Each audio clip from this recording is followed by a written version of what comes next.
Je reprends donc d'abord la question de la religion.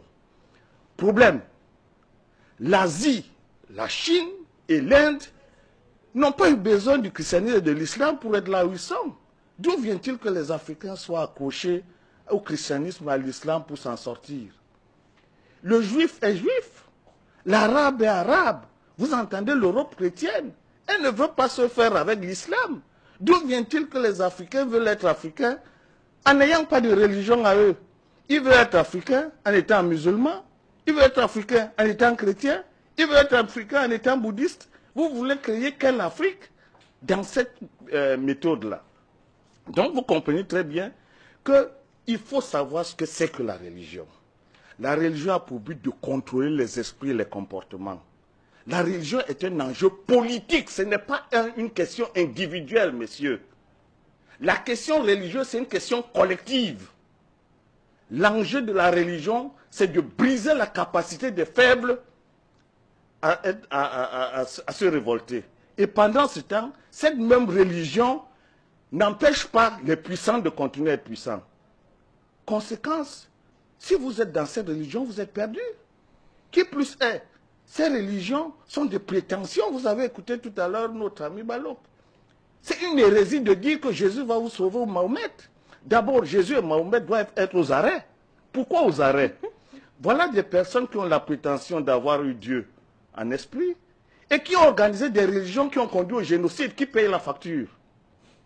C'est eux ou c'est Dieu qui les a envoyés? Auquel cas, si c'est Dieu, eh bien que Dieu, on va l'interroger. Est-ce que vous avez dit à Jésus et Mahomet de venir déporter 30 millions de Noirs en esclavage? Est-ce que vous avez dit à Mahomet de venir mettre en esclavage 8 millions de Noirs? La question est très sérieuse. Ne nous laissons pas embarquer dans des sites mentaux qui n'ont aucun sens. Ce sont des hérésies mentales. Et mon mot n'est pas mal choisi. Il pèse fort. Il n'existe pas un individu sur cette planète Terre qui dise que Dieu m'a dit. L'Afrique a vécu 100 000 ans d'histoire sans qu'il y ait une autre nation, une autre culture. Parce que Dieu a mis en homme noir la potentialité absolue de la vérité. Si c'était les Occidentaux, qu'aucune autre nation n'aurait résisté, les aurait exterminés. Conclusion, on ne peut pas prétendre que l'Afrique qui a été la première sur cette planète Terre, qui n'a jamais vu Dieu, et que d'autres personnes viennent dire que Dieu leur parle. Dieu a une bouche, Dieu a la barbe, Dieu il ressemble à quoi? Donc, les Africains doivent se ressaisir. La question de Dieu en Afrique, c'est une question scientifique. L'Afrique n'a jamais dit Dieu. L'Afrique dit la science. Et c'est parce qu'elle est émue devant la question scientifique qu'elle donne aux principes scientifiques les noms de Dieu. Quand vous entendez Atum, Mahat, Ra, Horus, ce sont des principes scientifiques. Ceux qui ont l'intention d'en savoir plus doivent le savoir. Donc la question de Dieu en Afrique, c'est une question philosophique et scientifique. Il n'est pas question de prétendre qu'on a vu Dieu et qu'on va en parler. J'achève sur cette question de la religion en disant 3 choses. 1. La prétention de l'islam de dire que c'est Mahomet qui a sauvé. La prétention de Jésus de dire que c'est par lui que va arriver le destin du monde. Voilà la première base de division la plus fervente de l'humanité. Ce sont des religions exclusivistes.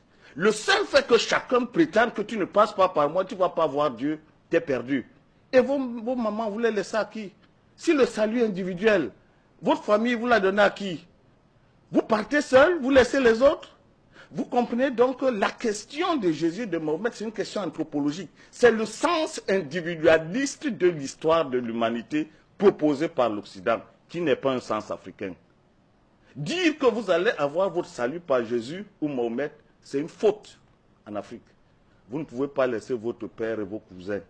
Vous ne pouvez pas. Si vous le faites, vous n'êtes plus africain.